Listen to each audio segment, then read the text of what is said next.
Shoutout guys, kung marunong ka magmaneho, dapat hindi lang pagmamaneho ang alam mo. Yung tipong pasok ng pasok, kana ng kana, singit ng singit, 'di ba? Dapat alam mo rin analisahin yung mga sitwasyon. Tulad na lang nito, yung car carrier na yan, naisip ko, mag-u-turn siya.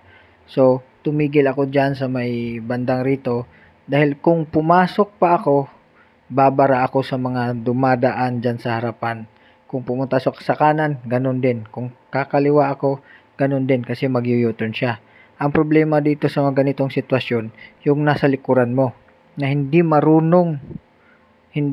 marunong magantay, busina ng busina ng busina, kala mo taing-tai na, 'di ba?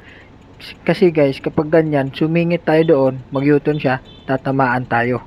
Kung dito naman sa kanan, yung dumadaan dyan, mabablock natin. So, ang ginawa ko, hinintay ko muna siyang mag-U-turn kasi nasa ilalim ng tulay yan. Traffic doon kasi may ginagawang kalsada. So, hinintay ko nang umabante bago ako pumasok.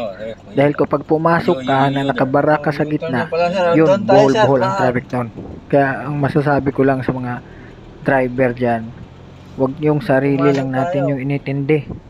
Dahil yan yung nakapagpabuhol-buhol ng traffic. Yung lahat gusto mauna.